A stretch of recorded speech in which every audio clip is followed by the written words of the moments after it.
श्री राम। आज माता देहूती का शरीर महाराज जल बन के बहने लगा और कपिल भगवान ने प्रणाम करके गंगा सागर में चले गए। माता देहूती का वंश आगे नहीं चला। माता देहूती की दो बहन और हैं, आकुति और प्रसूति। आकुति का विवाह रुचि प्रजापति के साथ हुआ और प्रसूति का विवाह दक्ष प्रजापति के साथ हुआ।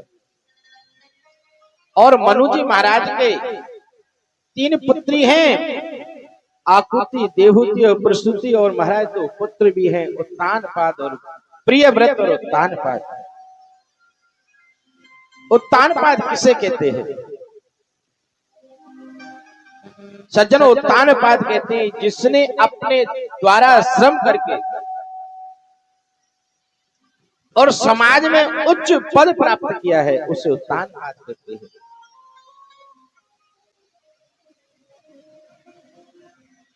आज मैं राजा परीक्षित ने श्री सुखदेव जी महाराज से प्रश्न कर दिया, बोले महाराज ये उत्तानपाद कौन है, इनका भी मेरे को कथा सुनाइए। सुखदेव जी ने कहा, बोले जरूर सुनाऊंगा।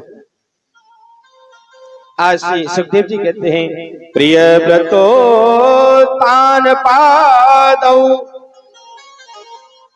सतरूपापते सुतो वासुदेवस्य कल्या रक्षायां जगत स्थितो। बोले प्रियव्रत उत्तानपाद। सज्जनों, प्रियव्रत किसे कहते हैं? हम लोग आज कोई सोमवार का व्रत करता है, कोई मंगलवार का व्रत करता है, कोई गुरुवार का व्रत करता है, कोई एकादशी का व्रत करता है। मैं आपको सच बताऊं, ये कोई व्रत नहीं होते हैं। ये तो सिर्फ हमारी मन की संतुष्टि होती है। अरे व्रत तो वो होता है जिसने जीवन में एक सुंदर प्रतिज्ञा की है कि मेरे अंदर कोई ऐसा कोई विकार है, मेरे अंदर कोई ऐसी कोई बुरी आदत है, और अगर उस बुरी आदत को अगर मैंने त्याग दिया है तो मैं तो सज्जनों समझता हूं कि सबसे बड़ा उत्तम व्रत वो होता है। भूखे रहने का नाम व्रत नहीं होता है।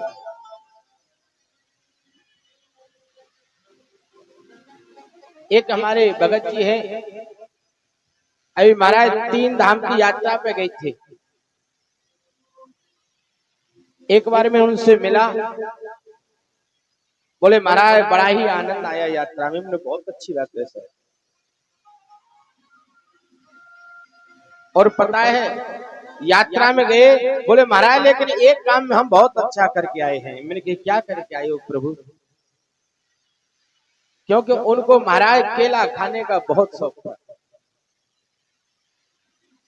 और महाराज केला खाने का शौक है और इतने क्रोधी हैं कि बात बात में अपने घर में लड़ाई लड़ते हैं। रोजाना डेली किसी न किसी से उनको, किसी से बहू से, बेटे से, पुत्र वधू से, नाती से, पोते, किसी न किसी से महाराज नित्य झगड़ा करना है घर में। जब तक झगड़ा नहीं कर लेते उनको रोटी नहीं पचती। तो मेरे से कहने लगे, बोले महाराज, बोले हाँ, बोले हम एक काम करके आए। बोले क्या करके आए? बोले हम यात्रा में केला छोड़ाए हैं। ए मेरे माँ भगत जी तुम्हारा भला। बोले महाराज इसलिए छोड़ के आए क्योंकि केला मेरे को बहुत प्रिय। और ऐसा कहते हैं सब लोग कि अगर यात्रा में कहीं जाओ, कोई तीर्थ में जाओ, तो कोई वस्तु दान करके आनी चाहिए, और ऐसी वस्तु दान करके आओ जो आपको प्रिय लगती हो। तो बोले महाराज केला हमको बहुत प्रिय है, इसलिए केला को दान कराओ, केला कभी नहीं खाएंगे। मैंने भलाओ महाराज, मैंने केला आपको प्रिय नहीं है। अरे प्रिय तो आपको महाराज क्रोध है। अगर कहीं दान करना है, कोई आपको प्रतिज्ञा करनी है तो महाराज ये क्रोध को छोड़ के आते कि आज के बाद मुझे क्रोध नहीं करना है, घर में अशांति नहीं करना है, बहू से बेटे से लड़ना नहीं है। अगर आप ये करके आते तो आपका जीवन धन्य। महाराज ये खाने पीने की चीज को छोड़ के आना कहाँ का व्रत है। तो मैं तो अपने सभी श्रोता समाज से एक ही प्रार्थना करूंगा कि अगर आपके अंदर कोई ऐसा कोई अवगुण हो, महाराज चाहे दिन में महाराज 4 की बजाय 6 बार खाना खाना, एकादशी के दिन महाराज कभी व्रत मत करो, द्वादशी का कभी व्रत मत करो, सोमवार मंगलवार बुधवार गुरुवार कोई व्रत मत करो, लेकिन एक व्रत कर लो कि हमारे अंदर एक विकार है कोई जिससे हमको लज्जित होना पड़ता है, उस विकार को आज छोड़ दो। बोले उसी दिन से समझना कि आपने सब व्रत कर लिए हैं। बोलो राधे राधे। तो देखो व्रत तो वो है हमारे अंदर कोई अवगुण है उसको त्याग करना व्रत है।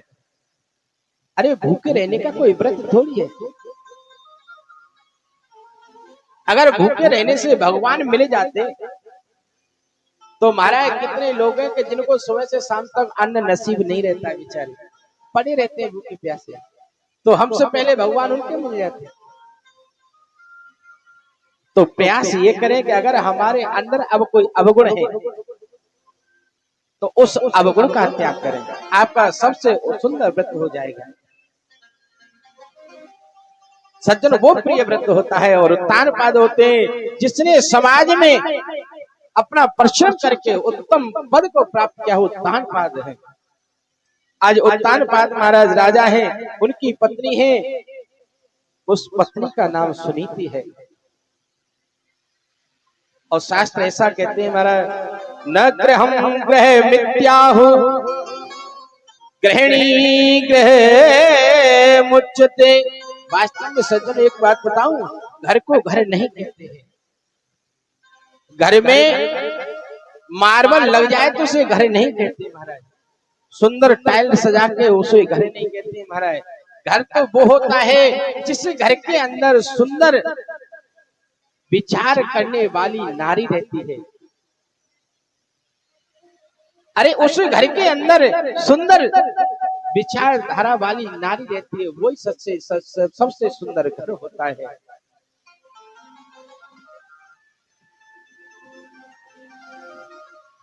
और नारी महाराज अगर जिस आप विचार करो, आपके पास में महाराज मकान तो बहुत सुंदर है, खूब बड़ा मकान है, खूब वैभव है, लेकिन महाराज उस घर में ऐसी सुंदर नारी है कि महाराज सुबह जगते से लेकर टर टर टर टर महाराज शाम तक चलती है।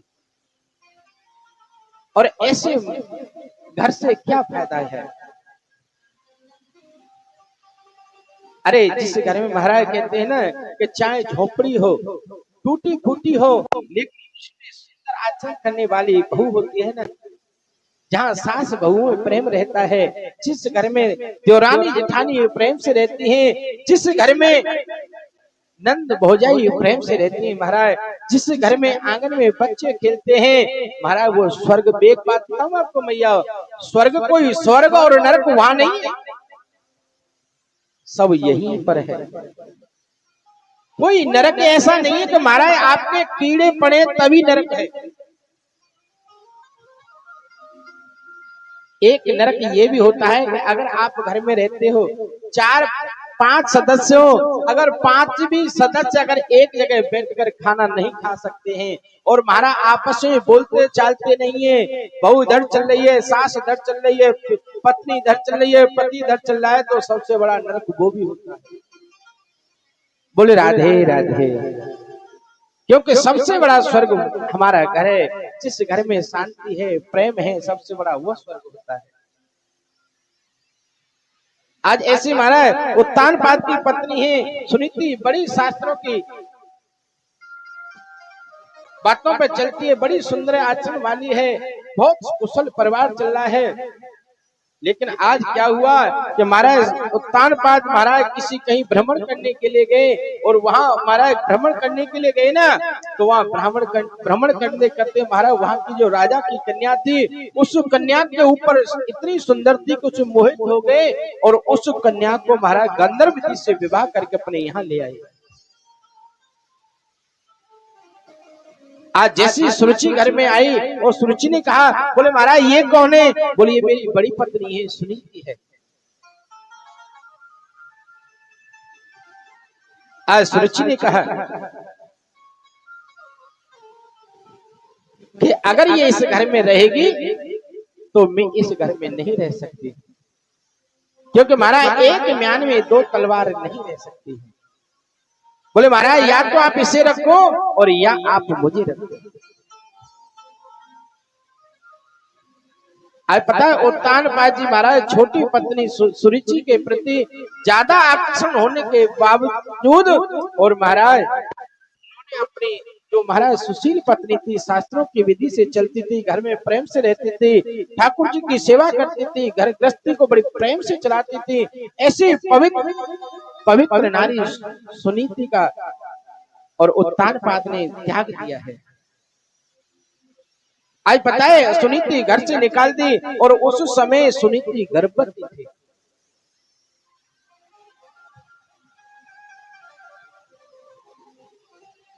आज सुरुचि और उत्तानपाद जी बड़े प्रेम से रह रहे हैं।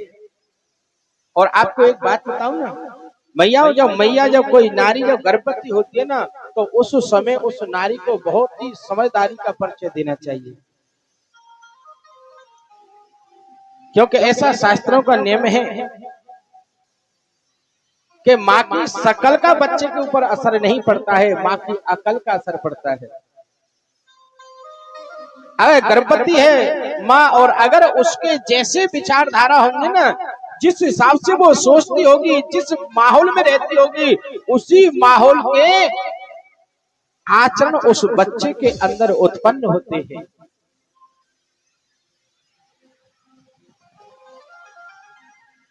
आज सुनीति है महाराज, कहीं कथा होती है, सत्संग होता है महाराज, सभी जगह जाती है और भगवान की भक्ति में हमेशा लगी रहती है। तो पता है उस सुनीति के यहाँ पर एक सुंदर सा एक पुत्र का जन्म हुआ जिसका नाम ध्रुव है।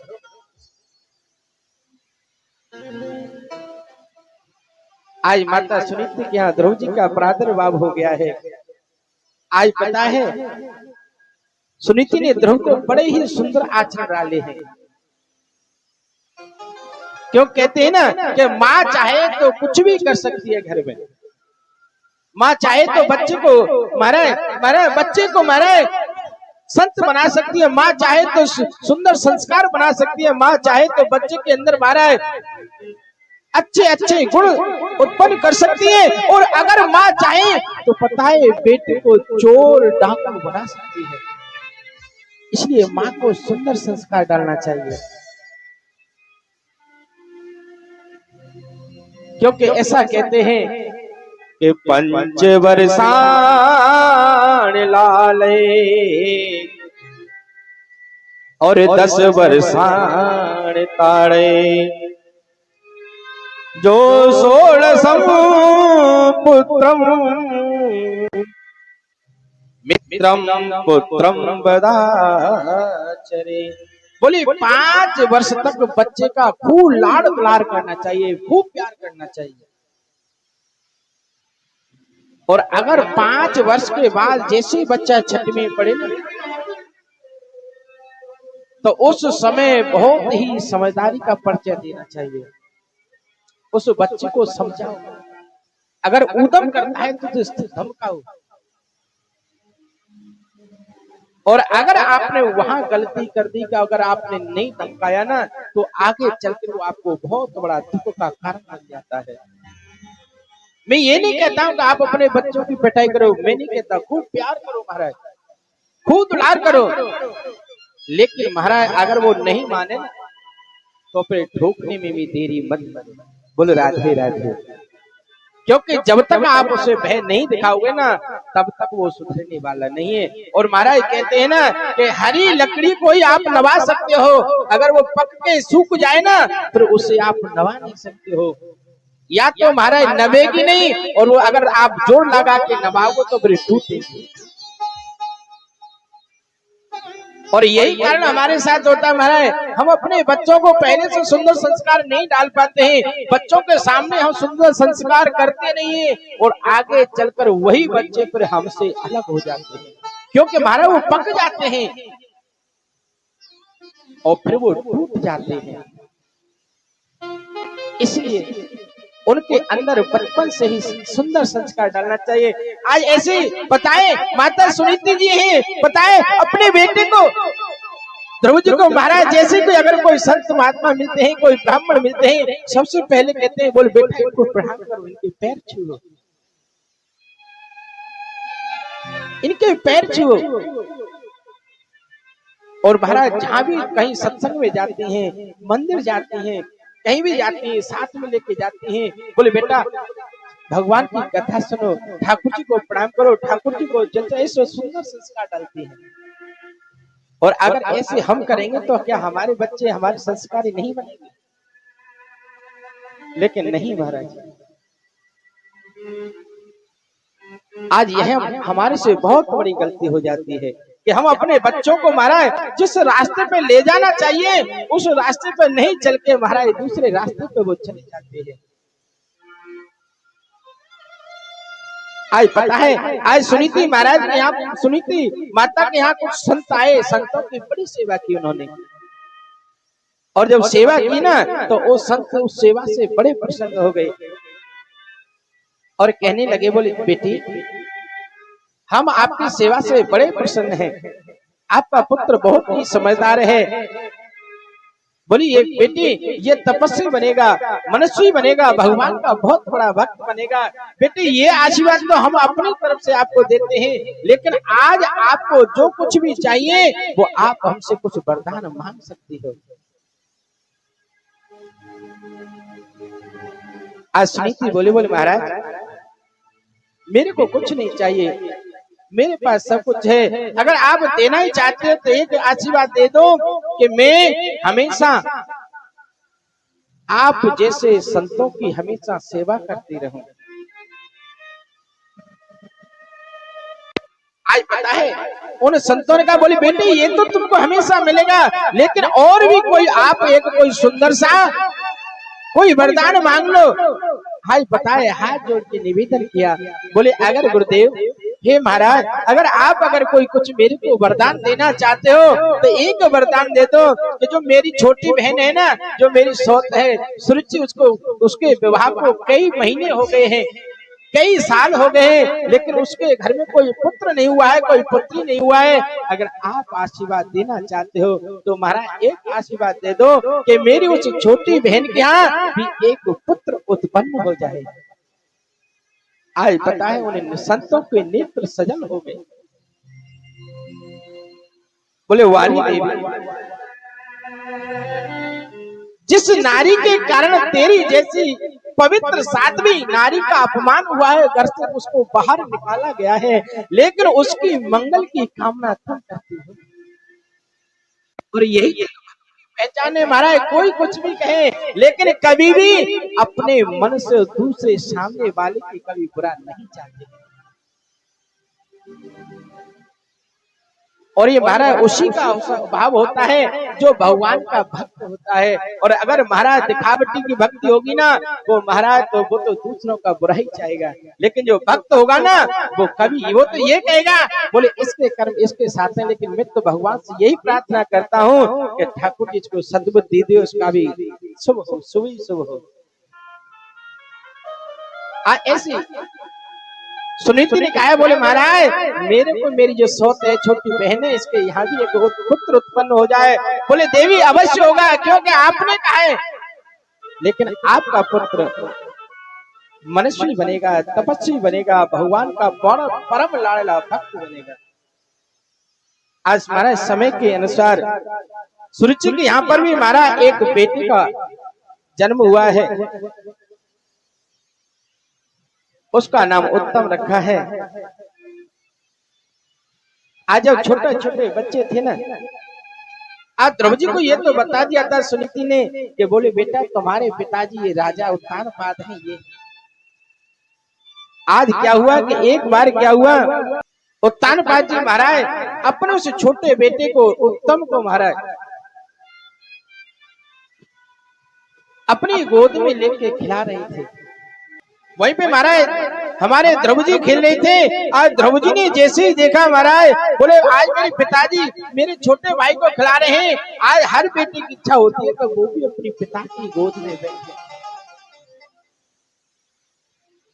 आज द्रौपदी भी महाराज पिताजी पिताजी कहते हुए उत्तान पाद के पास में गए तो पता है वहीं पे सुरुचि थी। आज सुरुचि ने महाराज द्रौपदी को डांट दिया है और उत्तान पाद ने भी अपने हाथ आगे को बढ़ाए, लेकिन सुरुचि ने एकदम डांट दिया, अरे अरे अरे अरे द्रौपदी तू क्या कर रहा है? बोले इस गद्दी पर बैठने का अधिकार तेरे को नहीं है।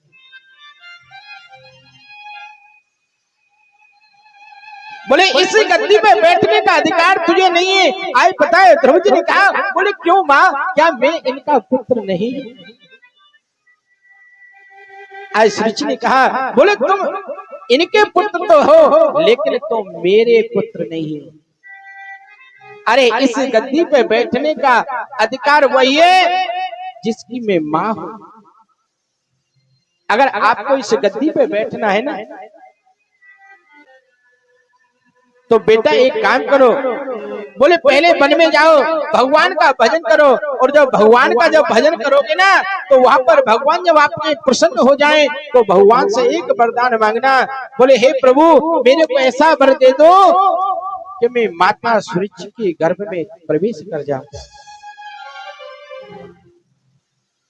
और माता सुरुचि के जब गर्भ में प्रवेश, जब तू मेरे गर्भ में आएगा और जब मेरे गर्भ से तुझे जन्म होगा उसके बाद में इस गद्दी पर तुझे बैठने का अधिकार प्राप्त होगा। आज पता है जब ऐसे कहा ना, आज पता है श्री सुखदेव जी महाराज कहते हैं, बोले राजन माता सुरुचि ने केवल एक द्रौपदी का ही अपमान नहीं किया, अरे उसने भगवान का भी अपमान किया है। अरे हम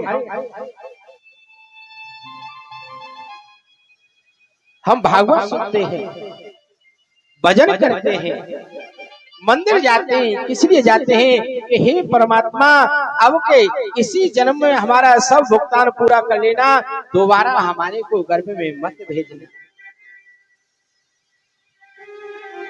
क्योंकि गर्भ में इतना दुख होता है, न तो कभी हुआ है न कभी होगा। लेकिन सुरुचि ने अपने उस गर्भ को अपना मंदिर समझा कि उस मंदिर के लिए, उस गर्भ के लिए भगवान का भजन करना पड़ेगा, भगवान का तप करना पड़ेगा। आज पता है जब ऐसे कहा माता सुरुचि ने, आए पता है द्रौपदी 5 वर्ष के बच्चा है, बच्चा महाराज जैसे सोते हुए किसी सर्प को अगर किसी ने डंडा मार दिया है और महाराज एकदम क्रोध से फड़फड़ा जाता है, कांपने लगता है। आज ऐसी महाराज 5 वर्ष के द्रौपदी है, क्रोध में आके महाराज उनका क्रोध से चेहरा लाल हो गया है और महाराज वहां से दौड़कर दौड़ लगा दिए। माता सुनीति के गोद में आके पछाड़ खा के गिर पड़ते हैं, बोले अरे माँ, अरे माँ, माँ। बोले ऐसे गुण तेरे अंदर कौन से नहीं है? अरे ऐसे गुण माता सुरुचि के कौन से अंदर है कि जिस माँ ने सुरुचि ने तेरा अपमान किया है? बोले माँ, बोले बेटा क्या हुआ है? बोले माँ आज ऐसे उससे पूरा वृत्तांत तो सुनाया है द्रौपदी महाराज ने। बोले बेटा वो तो वो ठीक है, लेकिन तेरी माँ ने कोई गलत बात तो नहीं कही है। बोले नहीं माँ, मैं उस माता सुरुचि से एक शब्द का बदला लूंगा। जैसे ही कहा ना, बताए तुरंत माता सुनीति ने द्रौपदी के मुख को अपने हाथ से बंद कर दिया है। बोले अरे बेटा तुम तो भगवान के परम लाडले भक्त हो। अरे बेटा, अरे हम भक्तों को कभी दूसरे किसी की अमंगल कामना नहीं करते हैं। बोले बेटा अगर तुझे तेरी सुरुचि माने, छोटी माने अगर तेरे को कहा है ना, बोले बेटा अगर तुझे भगवान को भजन करने के लिए कहा है तो बेटा कल नहीं तू आज जा, आज नहीं तू अभी चला जा, कहीं ऐसी कोई देर न हो जाए कि जिससे कि मैं महाराज तेरे को रोक लूं, मेरे अंदर ममता पड़ा है। तो पता है हाय भरत ध्रुव जी महाराज ने एक प्रश्न कर दिया है, बोले माँ भगवान रहते कहाँ हैं? आई माता सुरुचि बोलने लगी, बोले बेटा वो सब जगह रहते हैं, वो मेरे अंदर है, तेरे अंदर है, सबके अंदर है, लेकिन उससे पाने के लिए, देखने के लिए, प्राप्त करने के लिए हमारे अंदर शक्ति होनी चाहिए। बोले बेटा वो सब जगह है। बोले बेटा आज नहीं, तू कल नहीं, तू आज चला जा, आज नहीं तू अभी चला जा, क्योंकि कहते हैं कि पुत्रवती युवती जग सोही, रघुपति भगत जात सुत हुई। अरे वही नारी सबसे बड़ी माँ कहलाने की योग्य है कि जिसका पुत्र मेरे गोविंद के चरणों का सेवक है, मेरे गोविंद का लाडला, मेरे गोविंद का भजन करता है।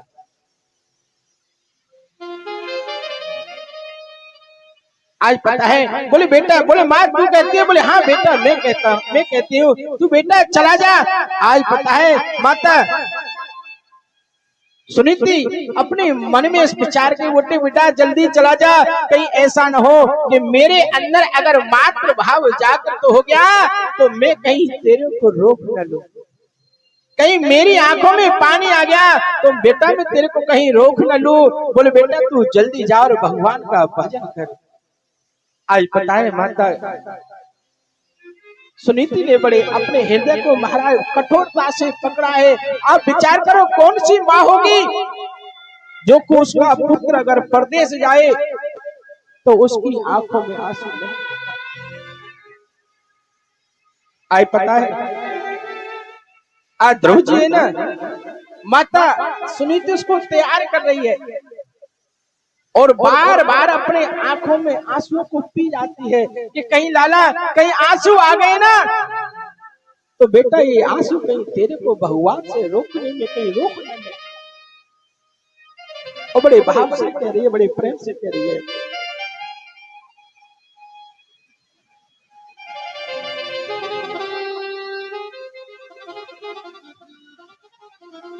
अरे बेटा हो तू जा हो संग में दुआ हमारी है। ओ धन्य भारत में है हो मेरे भारत में ऐसी बोलारी है। और कहने लगी अपने पुत्र से, ओ बेटा तू जा संग में दुआ हमारी है। बेटा तू जा संग में दुआ हमारी है।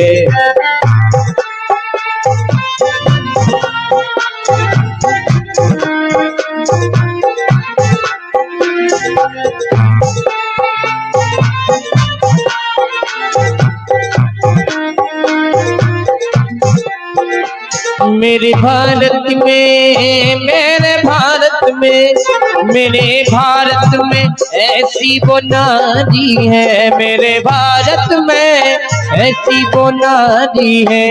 बेटा हो तू जा संग में दुआ हमारी है। बेटा हो तू जा संग में दुआ हमारी है।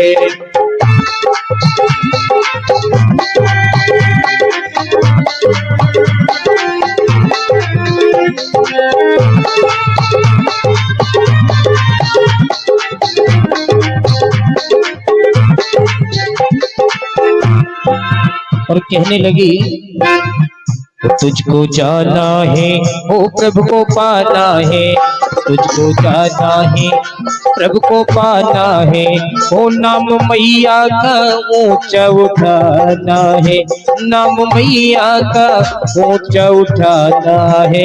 तुझको जाना है, ओ प्रभु को पाना है, तुझको जाना है, ओ प्रभु को पाना है, ओ नाम मैया का जग में उठाना है, नाम मैया का जग में उठाना है।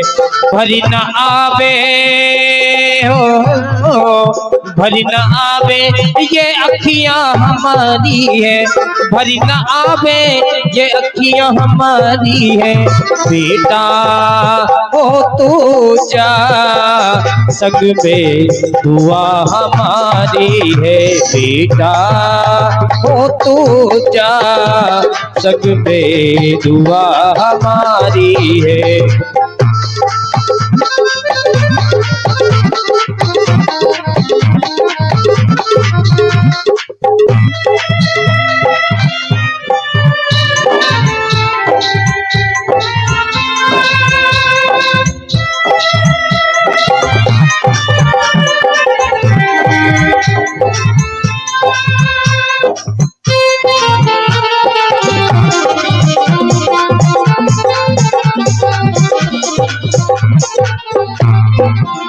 आज वो ध्रुव की माँ है, वो अपने बेटे को क्या सीख दे रही कि प्रभु की भक्ति करो, क्योंकि सबके पिता वो ही एक ही परमात्मा है। कहने लगी माँ कि कोई माँ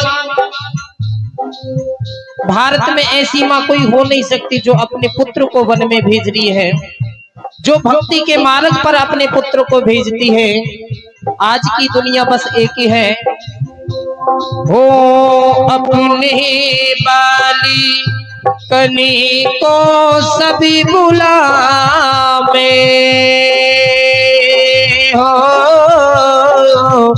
उदरी भरे सोई धर्म सिखावे।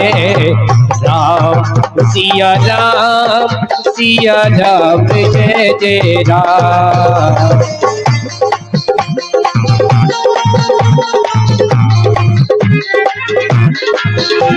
क्योंकि हर माँ आज एक ही बात सिखाती है अपने बेटे को कि बेटा पढ़ लिख नौकरी कर और अपना पेट भर और हमारा पेट भर। कोई माँ ये नहीं सिखाती कि परमात्मा की भक्ति कर, हमारा भी नाम कर और अपना भी नाम कर। क्योंकि कहते हैं हो पुत्रीवती चुभती जग सोई, रघुपति भगति जातु सुति होई। श्री राम जय राम, श्री राम जय राम जय जय राम, श्री राम जय राम जय जय राम।